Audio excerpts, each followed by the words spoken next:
Subscribe કરો એ hi news India channel ને પછી યુટ્યુબ એપ પર બેલ આઇકોન નું બટન દબાવો અને નિહાળો એ hi news India channel. Audio Jungle. Banaskantha જિલ્લાના થરાદના વોર્ડ નંબર 6 માં આંગણવાડી કેન્દ્ર અને રસ્તા પર છેલ્લા કેટલાય સમયથી ભૂગર્ભ ગટરના દુર્ગંધ મારતા ગંદા પાણીનો સંગ્રહ થતો હોવાના કારણે રહીશોએ પાલિકા કચેરીમાં વારંવાર રજૂઆત કરવા છતાં ગંદા પાણીનો નિકાલ કરવામાં આવતો નથી. સોસાયટીના રહીશોએ નગરપાલિકા કચેરીમાં લેખિત રજૂઆતો કરવા છતાં કામગીરી ન થતાં રહીશોએ મીડિયા સમક્ષ રોષ વ્યક્ત કરતા જણાવ્યું હતું કે ભૂગર્ભ ગટરના ગંદા પાણીથી થતા રોગચાળાના સામે સોસાયટીના રહીશોને કોઈપણ પ્રકારની બીમારી સર્જાશે તો તમામ જવાબદારી પાલિકા તંત્રની રહેશે. આંગણવાડી કેન્દ્ર પાસે ગંદા પાણીથી બાળકોમાં બીમારી થાય કે બાળકો આંગણવાડી કેન્દ્ર પર બેસી શકતા નથી. નગરપાલિકાની ઘોર બેદરકારીના કારણે રહીશો અને તેમના બાળકો પરેશાન થઈ ગયા છે અને તાત્કાલિક ધોરણે નગરપાલિકા દ્વારા ગટરની કામગીરી કરવામાં આવે તેવી માંગ ઉઠવા પામી છે. છોકરા મેકો આવું કેવી રીતે આવું ગંદકીમાં છોકરાને આટલી બીમારી થાય એમ કે ચામુંડા નગરમાં રોજ હદાય મેળવા આવું ને હદાય આવવામાં કોઈ કહેવાનું ના હોય એમ તો કોક વ્યવસ્થા હારી હરખું કરો એમ. શું તકલીફ શું છે અહીંયા આંગણવાડીમાં? પણ આ એકલી ગટર એમ કે ઉભરી છે તો આખું બાળમજર ભરાઈ ગયું છે. છોકરો બચારો બીમારી મેળવા સીધે આવું અમારે ગંધ મારે એટલે અમારે મેળવું સીધે. તમે મેળવા આવો તો એ છોકરો 2 કલાક બેસી તો કેમ બેસી એ બીજું કોઈ નહીં એમ. પણ અત્યારે થરાદના વોર્ડ નંબર 6 ની અંદર આંગણવાડી નંબર 24 ની અંદર અત્યારે અમે ઊભો છું. બાજુમાં મારું ઘર પણ આવેલું છે. અમે વારંવાર નગરપાલિકામાં આગળ બોડી હતી એમાં રજૂઆતો કરેલી ને એ ટાઈમે એ લોકોએ અમને એમ કીધેલું કે 24 થી 30ની સાઈઝનો અમે નાળા મૂકી અને તમારા એરિયાના પાણીનો નિકાલ કરી આપીશું. ને એ લોકોએ ઠરાવ પણ મંજૂર કરેલો છે. કેટલા સાઈઝના નાળા મૂકવા એ અમને ખબર નથી, પણ જ્યારે ત્યારે બોડીનું વિસર્જન થયું અને નાળા મૂકવાનો સમય આવ્યો એ ટાઈમે વહીવટદારશ્રી અને ચીફ ઓફિસરશ્રીએ અહીંયા આગળ 8 થી 10ની સાઈઝના ભૂંગળા મૂક્યા છે. એ સમય અમને એમ કે કોઈ પાઇપલાઇન મૂકતા હશે એટલે અમે કોઈ ધ્યાન ન આપ્યું. જ્યારે જોઈન્ટ કરવાનું હતું ત્યારે અમે કહેવા આવ્યા ત્યારે એ લોકોએ અમને દબાવ્યા, કારણ કે આ અમારો વિસ્તાર ગરીબ અને પછાત છે એટલે એ લોકોએ અમને દબાવી દાદાગીરી કરી ને અમારું કોઈ સાંભળ્યું નહીં અને જોઈન્ટ આપી દીધું છે. હવે અહીંયા આગળ આંગણવાડીની અંદર દેખો તો 5 ફૂટ નીચા ઊંડા અને 4 ફૂટ પહોળા નાળા છે, પાકી બાંધકામ કરેલી ગટરો છે. તો એનું પાણી એટલું ત્યાં આગળ 10ની સાઈઝના ભૂંગળામાંથી ક્યારે બહાર નીકળે? આ વર્ષે ચાલુ સાલે આ ગયા ચોમાસામાં સામાન્ય વરસાદ હતો છતાં પણ અહીંયા આગળ 3-4 કલાક પાણીના તળાવ ભરેલા રહ્યા હતા અને માણસોના ઘરની અંદર પાણી ભરાઈ ગયું હતું. અને પછી 4 કલાકે મારા ઓટલા સુધી પાણી મારા ઘરની અંદર પાણી આવી ગયું હતું. અમે વિડીયો પણ બનાવીને મૂક્યા હતા, પણ આ તંત્રની કોઈ આંખ ઉઘડી નથી. નગરપાલિકાના કોઈ સાહેબોનું કોઈ નજરમાં લીધું નહોતું અને અત્યારે એ ભૂંગળા પણ ભરાઈ ગયા છે. અત્યારે દેખો તમે આંગણવાડીમાં પાણી ભરાઈ ગયું છે. આ વિસ્તારના નાના બાળકો કે જે સ્કૂલમાં ન જઈ શકે એવા નાના બાળકો આંગણવાડીમાં આવે છે અને એમની માતાઓ મૂકવા આવે છે. ડેન્ગ્યુનો અત્યારે ભરડો ચાલી રહ્યો છે, મેલેરિયા ડેન્ગ્યુનો ડર લાગી રહ્યો છે. અહીં અમારે નાના બાળકો ભણવા આવે છે, એ નાના બાળકોનું ભવિષ્ય શું? બહેનોની આ વિસ્તારના ભાઈઓની પરિવારોની દરેકની અંદર ખાને દરેક કચવાઈ રહ્યા છે. પણ અત્યારે શાસન એવું છે કે કોઈ બોલી શકતું નથી. કોઈની અંદર કોઈ પાસે એવો કોઈ આ વિસ્તારમાં કહી શકે એવો નથી, કારણ કે જેણે જે કહી શકે એવા હતા એમને દરેકે પોતપોતાના પક્ષમાં લઈ લીધા છે, દબાવી દીધા છે અને કોઈ અત્યારે કહેવાવાળું નથી. આ નગરપાલિકા ન ધણિયાતી થઈ ગઈ છે એટલે અમારા વિસ્તારનું કોઈ જ સાંભળતું નથી. બનાસકાંઠા જિલ્લાના દાંતા તાલુકો મહત્તમ આદિવાસી અને પછાત વિસ્તાર માનવામાં આવે છે, જ્યાં રાજ્ય સરકાર અને કેન્દ્ર સરકાર દ્વારા આ વિસ્તારમાં વસતા આદિવાસી લોકો માટે વિવિધ યોજનાઓ પણ લાગુ કરવામાં આવી છે. ત્યારે ખાસ કરીને મહિલા તેમજ બાળકોમાં કુપોષણની મુક્તિ માટે પોષણક્ષમ આહાર આપે છે, જેમાં અનાજ અને કઠોળ જેવી સામગ્રી આ વિસ્તારના આદિવાસી લોકોને પૂરી પાડવામાં આવે છે. ત્યારે ICDSની ટીમ બનાસકાંઠાના દાંતામાં ગુજરાત રાજ્ય નાગરિક અન્ન પુરવઠા નિગમની સરકારી અનાજના ગોડાઉનમાં તપાસ અર્થે પહોંચી હતી. દાંતા તાલુકામાં ICDSની 286 આંગણવાડીઓમાં પૂરું પાડતા અનાજ અને દાળના જથ્થાને ચકાસવામાં આવ્યા હતા તેમજ તેમના નમૂનાને સીલ કરી ગાંધીનગર તપાસ અર્થે મોકલવાની તજવીજ હાથ ધરી હતી. જોકે આજની આ તપાસ કામગીરીમાં શુદ્ધતાવાળી સામગ્રી જોવા મળી હોવાનું CDPOએ જણાવ્યું હતું. આ ટીમ દાતા 1 અને દાતા 2ના CDPOની ટીમ આ સરકારી માલ ગોડાઉનની તપાસ અર્થે પહોંચ્યા હતા. જોકે આ સાથે દાતા તાલુકામાં 66 AFPSની શોપ આવેલી છે. તેમાં પણ ગુણવત્તાવાળી અનાજ કઠોળ જેવી સામગ્રી પૂરી પડાતી હોવાનું ગોડાઉનના મેનેજરે જણાવ્યું હતું. અને ક્યારે હલકી ગુણવત્તાવાળું કે સડેલું અનાજ આવી જાય તો તેને બદલીને નવો જથ્થો પણ પૂરો પાડવામાં આવે છે તેમ જણાવવામાં આવ્યું હતું.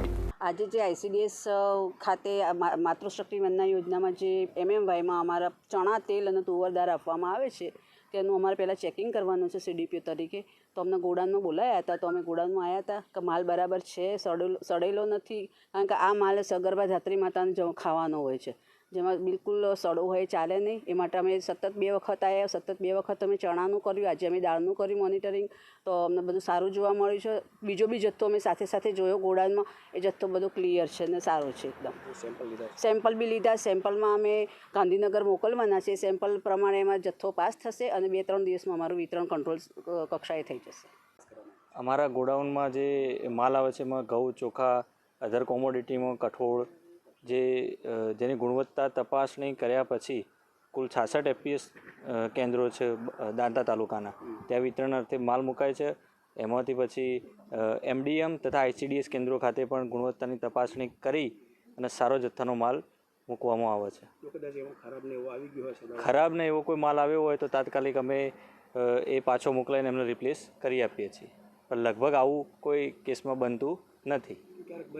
ક્યારેક બને તો એને પોઝિટિવ રિસ્પોન્સ આપીને અમે પરત મોકલાઈને સારો માલ એમને પાછો આપીએ છીએ. બનાસકાંઠાના સરહદી પંથકમાં શિયાળુ સિઝનની ખેડૂતો તડામાર તૈયારીઓ કરી રહ્યા છે.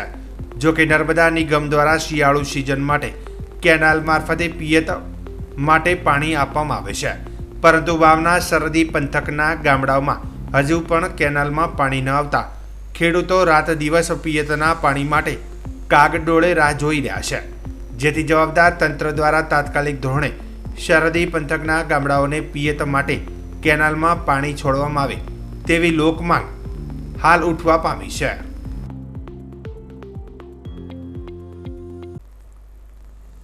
સરકાર દ્વારા વિવિધ યોજનાઓ થકી દૂરના ગામડાઓ સુધી પણ પાકા રોડ બને તે માટે પ્રયાસો કરવામાં આવી રહ્યા છે. ત્યારે અમીરગઢના ઇકબાલગઢથી વિરમપુરનો માર્ગ પણ બનાવવામાં આવી રહ્યો છે. બનાસકાંઠા જિલ્લાના અમીરગઢના ઇકબાલગઢથી વિરમપુર જવાનો અંદાજે 12 કિલોમીટર જેટલો માર્ગ બનાવવામાં 2.5 વર્ષ જેટલો સમય વીતવા છતાં કામ પૂરું ના થતાં સ્થાનિક લોકો, વાહન ચાલકો મુશ્કેલી વેઠી રહ્યા છે. રોડ પર અડધું કામ પતી ગયું છે, જો કે બાકી કામ પૂરું ના થતાં લોકોને, વાહન ચાલકોને મુશ્કેલી પડી રહી છે. જો કે રોડ બનાવવાની કામગીરી 2.5 વર્ષ પહેલા શરૂ કરવામાં આવી હતી, જો કે હજુ સુધી કામ પૂરું કર્યું નથી. રોડ ઉપર મેટલ પાથરી છે અને બાકીનું ડામર કામ અધૂરું છે, જે પૂરું ના કરતા કામ કરી રહેલી કંપનીને ટર્મિનેટ કરી અન્ય એજન્સીને કામ સોંપાય હોવાની સૂત્રો દ્વારા માહિતી પ્રાપ્ત થઈ રહી છે. જો કે સ્થાનિક લોકોને અવરજવર તેમજ વાહન ચાલકોને વાહન લઈ પસાર થવામાં મુશ્કેલી પડી રહી છે. ત્યારે લોકોની માંગ છે કે ઝડપથી આ રોડનું કામ પૂરું કરવામાં આવે અને ઇકબાલગઢથી કપાસિયા જવાના માર્ગ પર પડેલા ખાડાઓને પણ ઝડપથી પુરાણ કરવામાં આવે તેવી સ્થાનિકોની માંગ ઉઠી છે. નામ શું છે? ના રોડ ઉપર ચાલવામાં કેટલી તકલીફ પડી રહી છે? ખૂબ તકલીફ પડે છે સાહેબ. ઇકબાલગઢથી અંબાજી રોડ ઉપર ખૂબ તકલીફ પડે છે. અંબાજી પહેલાં 108 ગાડી દવાખાના માટે બોલાવ્યો તો ખૂબ તકલીફ પડે છે. અમુક તો 108 ગાડી રસ્તાને લીધે નથી આવતી. કેટલા વર્ષથી આ રોડનું કામ ચાલુ છે? રોડનું કામ ચાલુ છે 3.5 વર્ષ સુધી ચાલે છે. ખૂબ તકલીફ પડે? તકલીફ પડે છે ને અમારે પણ ગાડી છે, પણ અમારે પણ ડિલિવરી માટે ખૂબ તકલીફ પડે છે. બૈરાને રસ્તાના લીધે આ ખૂબ તકલીફ પડે છે. તો સરકાર જોડે શું માંગે તમારી? સરકાર પાસે તો હવે કોઈ જોવા જ નથી આવતા. 5 વર્ષથી આ રોડ બધો આવું જ કામકાજ, ખાડા ટેકરા પડ્યા છે, કોઈ સુવિધા નથી, તૂટેલો છે, ગાડીઓ અહીંયા ઢાળમાં ચડતી નહીં, બહુ જ તકલીફ પડે છે. કેટલા વર્ષથી કામ ચાલુ હતું? 5 વર્ષથી બાદ હજુ સુધી કંઈ કામ જ નહીં થયું? કોઈ કામ નથી. ગાડીઓમાં કેટલી તકલીફ પડતી હશે? બહુ તકલીફ પડે છે. અને કેટલા કિલોમીટરનું કામ ચાલુ છે? આ 7-8 કિલોમીટરનું કામ ચાલુ છે. તમારું નામ? ગણેશભાઈ. ગુજરાતી સાહિત્ય જગત માટે આઘાતજનક સમાચાર સામે આવ્યો છે. દયાળજી માવજીભાઈ પરમારનું 89 વર્ષે આજે ગુરુવારે નિધન થયું છે. તેઓ મોરબીના ટંકારા ખાતે રહેતા હતા. તેમણે ચારેય વેદનું ગુજરાતી ભાષામાં અનુવાદ કર્યું હતું. આ ઉપરાંત તેમણે આયુર્વેદ ક્ષેત્રમાં પણ મહત્વપૂર્ણ યોગદાન આપ્યું હતું. તેમને પદ્મશ્રી પુરસ્કારથી સન્માનિત કરવામાં આવ્યા હતા અને આજે સાંજે 4 વાગે તેમની અંતિમ યાત્રા નીકાળવામાં આવી હતી. પ્રાપ્ત માહિતી અનુસાર આજે વહેલી સવારે દયાળ મુનિની તબિયત લથડતા તેમને રાજકોટની હોસ્પિટલ ખાતે ખસેડવામાં આવ્યા હતા. આ દરમિયાન તેમણે 89 વર્ષની ઉંમરે અંતિમ શ્વાસ લીધા હતા. છેલ્લા કેટલાય સમયથી તેમની તબિયત નાજુક હતી. તેમના નિધનના સમાચારથી સમગ્ર ગુજરાતી સાહિત્ય જગતને આઘાત પહોંચ્યો છે. આજે સવારે 4 વાગે તેમની અંતિમ યાત્રા કાઢવામાં આવશે. દયાળ મુનિ તરીકે જાણીતા દયાળજી માવજીભાઈ પરમારનો જન્મ 28 ડિસેમ્બર 1934ના રોજ મોરબીના ટંકારામાં થયો હતો. તેમણે એક સંસ્કૃતિ શિક્ષક, લેખક ઉપરાંત સમાજ સુધારક અને શ્રેષ્ઠ વેદ હતા. દયાળ મુનિને પદ્મશ્રી પુરસ્કારથી નવાજવામાં આવ્યા હતા. દયાળ મુનિએ ચારેય વેદના મંત્રોનું સંસ્કૃતમાંથી ગુજરાતીમાં ભાષામાં અનુવાદ કરીને 8 પુસ્તકો સમર્પિત કર્યા હતા અને તેમણે અનેક પુરસ્કારો મળી ચૂક્યા છે. અમારા માટે અપૂર્ણનીય ક્ષતિનો દિવસ છે. અમારા માર્ગદર્શક વડીલ પદ્મશ્રી દયાળ મુનિજીનું દેહાવસાન થયું. એમનું દેહાવસાન તેમના પરિવાર, ગ્રામ, આર્ય સમાજ સંસ્થાને અપૂર્ણીય ક્ષતિ તો છે જ, સાથે સાથે સારા વિદ્વાન અને સારા વ્યક્તિની ખોટ આ રાષ્ટ્રને પણ પડશે. આ સંસારમાંથી જ્યારે કોઈ પણ શ્રેષ્ઠ પુરુષની વિદાય થાય છે ત્યારે આ મહતી સંસારની એક બહુ હાનિ કહેવાય. માટે દયાળ મુનિજીનું જવું અમારા માટે અપૂર્ણીય ક્ષતિ છે.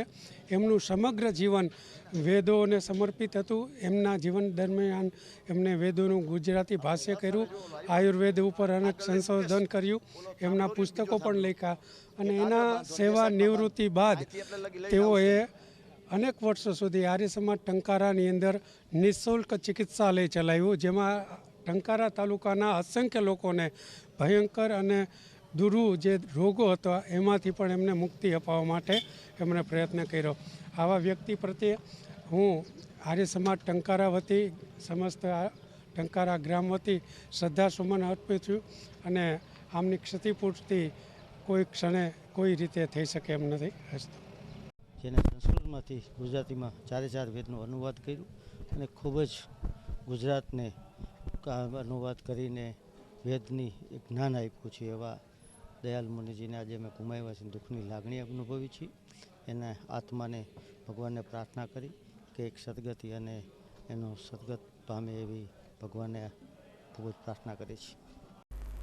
2014માં અમલી બનેલા BISના કાયદા કારણે અલંગની તેજીમાં બ્રેક લાગી છે.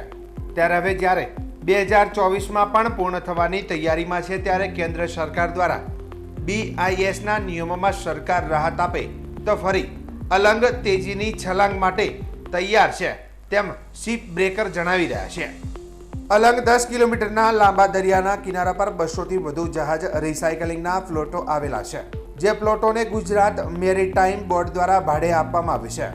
જહાજોના કબ્રસ્તાન એવા અલંગમાં એક સમય મહિનાના 30થી 45 શિપ રિસાયકલિંગ માટે આવતા હતા, જેને અલંગ શિપયાર્ડનો શ્રેષ્ઠ સમય માનવામાં આવતો હતો. અત્યાર સુધીમાં અહીં 7300 જેટલા જહાજો કટિંગ માટે આવી ચૂક્યા છે અને 55 મિલિયન LDT સ્ટીલનું ઉત્પાદન પણ અહીં થઈ ચૂક્યું છે. એટલે કે દેશના સ્ટીલની જરૂરિયાતમાં 2% કરતાં વધુ હિસ્સો અલંગનો છે. અહીં દેશ અને વિદેશમાં પોતાનો કાર્યકાળ પૂરો કરી ચૂકેલા શિપો કટિંગ માટે આવે છે અને તેના કારણે અલંગમાં કામ કરતા 50,000 કરતાં વધુ લોકોને રોજગારી મળી રહે છે. તે ઉપરાંત આ ઉદ્યોગની નીચે પણ રોલિંગ મિલો, ઓક્સિજન પ્લાન્ટ, પ્રોફાઇલિંગ, કટિંગ જેવા અનેક ઉદ્યોગો ધમધમતા હોય, જેથી પ્રત્યક્ષ કે પરોક્ષ આ ઉદ્યોગ 5 લાખ લોકોને રોજગારી પૂરી પાડી રહ્યો છે. રાજ્ય સરકાર અને કેન્દ્ર સરકાર દ્વારા અલંગ ઉદ્યોગને ફરી ધમધમતું કરવા અનેક પ્રકારે પ્રયાસો કરી રહ્યું છે અને હવે યુરોપિયન યુનિયનના ધારાધોરણ મુજબ પણ અહીં ડેવલપમેન્ટ કરવામાં આવી રહ્યું છે, જેમાં ટ્રોમા સેન્ટર, વેસ્ટ મેનેજમેન્ટની ગોઠવણ, લેબર કોલોનીની સુવિધા ઊભી કરવામાં આવી રહી છે. ત્યારે BISના કાયદામાં કેન્દ્ર સરકાર જો સકારાત્મક વલણ દાખવે તો આવનારા સમયમાં ફરી અલંગ ઉદ્યોગ ધમધમતો થઈ શકે છે. આંકડાકીય વિગતો પર નજર નાખીએ તો સરેરાશ અલંગમાંથી પ્રતિમાસ 2 લાખ ટન જેટલું ઉત્પાદન, જેમાં પટ્ટી, પાટા, ચેનલ, ઇનગોટ, બિલેટ વગેરેનું ઉત્પાદન થાય છે. જ્યારે વર્ષે દહાડે 13.5 મિલિયન ટન ફિનિશ્ડ સ્ટીલ અને 5 મિલિયન ટન સેમી ફિનિશ્ડ સ્ટીલની ભારતમાંથી નિકાસ કરવામાં આવે છે. અલંગના શિપ રિસાયકલિંગ ઉદ્યોગ પર આધારિત એવી ભાવનગર જિલ્લામાં 60 રોલિંગ મિલો પર ફનેસ મિલો આવેલી છે. ત્યારે અલંગ અને અલંગ આધારિત ઉદ્યોગોને જીવંત રાખવા રાજ્ય અને કેન્દ્ર સરકાર બંને ભરપૂર સહયોગ કરે તેવી આશા શિપ બ્રેકરો કરી રહ્યા છે. Rameshbhai Mendpara, vice president ship recycling association of India. Rameshbhai, ખાસ વાત કરીએ તો અલંગ ઉદ્યોગ હાલની શું સ્થિતિ, સ્થાપનાથી લઈને અત્યાર સુધીની અંદર કેવો પ્રોગ્રેસ, શું કહેશો? આ ઇન્ડસ્ટ્રીઝને લગભગ 42 વર્ષ થયા અને ખૂબ જ આ ઇન્ડસ્ટ્રી અત્યાર સુધીમાં ચડાવ ઉતાર જોયા છે. આમ જોઈએ તો વિશ્વની શિપ રિસાયકલિંગ એટલે અલંગ શિપ રિસાયકલિંગ એટલે વર્લ્ડનું નંબર 1 અને એશિયાનું પ્રથમ ક્રમાંકનું આ શિપ બ્રેકિંગ યાર્ડ. અત્યારેના સમયની વાત કરીએ તો છેલ્લા 2-3 વર્ષથી આ ઇન્ડસ્ટ્રીઝ મંદીના માહોલમાંથી પસાર થઈ રહી છે. આજે 42 વર્ષના ઇતિહાસમાં આ જોઈએ તો આ ઇન્ડસ્ટ્રીઝનું વિશ્વ લેવલે શિપ રિસાયકલિંગ કામગીરી માટે એક મોટા પ્રમાણમાં નામ છે. પરંતુ અત્યારે હાલ બાંગ્લાદેશ અને પાકિસ્તાનની કોમ્પિટિશનના કારણે છેલ્લા 2 વર્ષથી આ ઇન્ડસ્ટ્રીઝ મંદીના માહોલમાંથી પસાર થઈ રહી છે.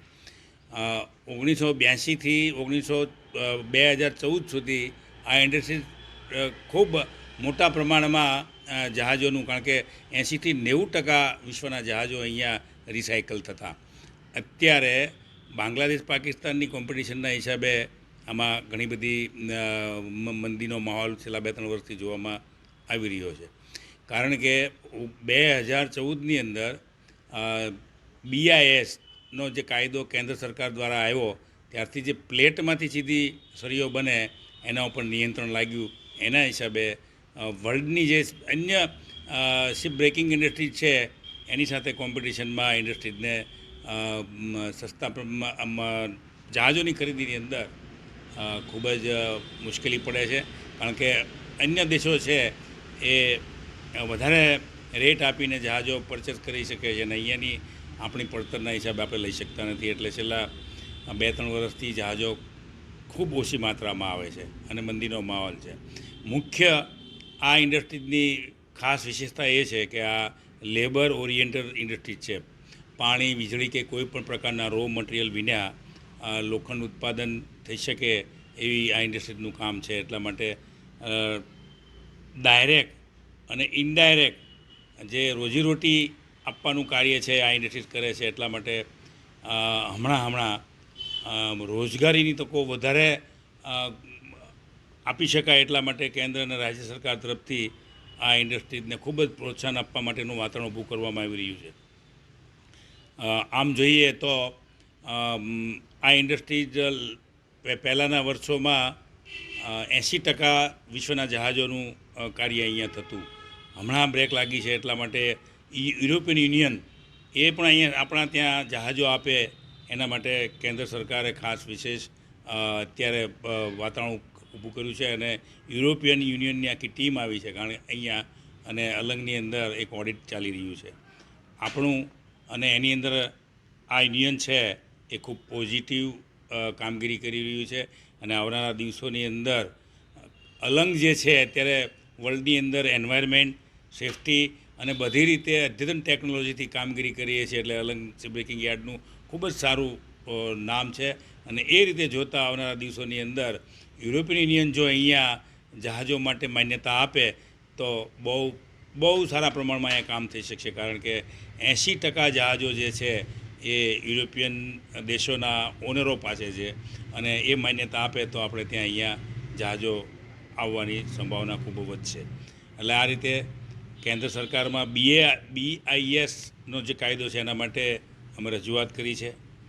એના માટે પણ ખૂબ સારું પોઝિટિવ કામગીરી ચાલી રહીને આવનાર દિવસોની અંદર ડાયરેક્ટ પ્લેટમાંથી સળીઓ બને એના માટે અમે રજૂઆત કરી છે અને ધ્યાને લઈ અને BISની ટીમ ફરીવાર રીચેકિંગમાં આવેલી.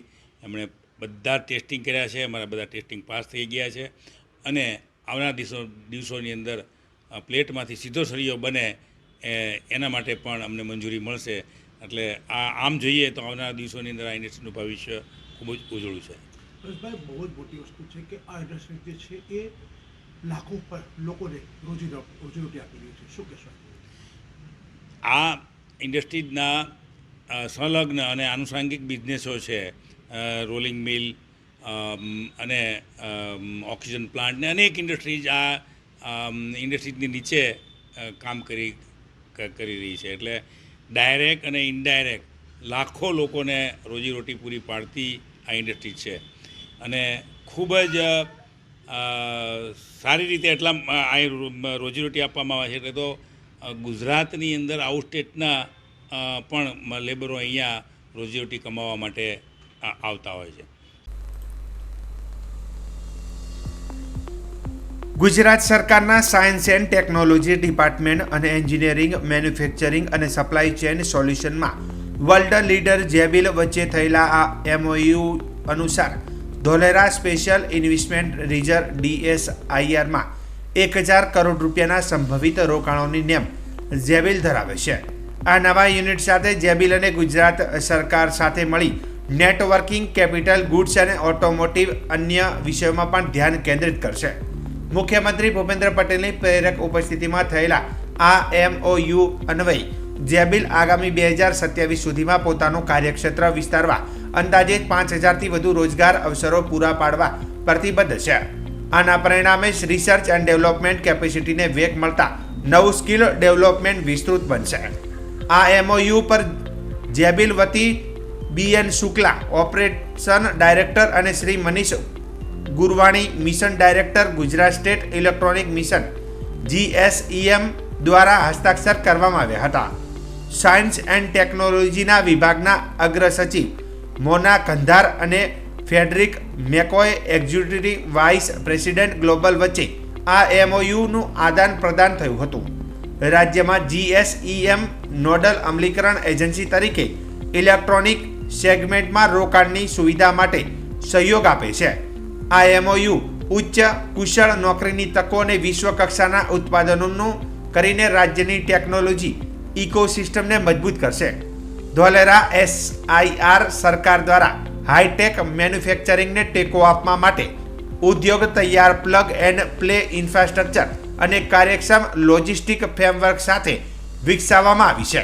તે વડાપ્રધાન શ્રીની મેક ઇન ઇન્ડિયાની પહેલને વેગ આપશે. વિશ્વની ટોચની બ્રાન્ડ માટે વિશ્વસનીય ભાગીદાર જેબિલ વ્યાપક એન્જિનિયરિંગ, ઉત્પાદન અને સપ્લાય ચેન સોલ્યુશન ઓફર કરે છે.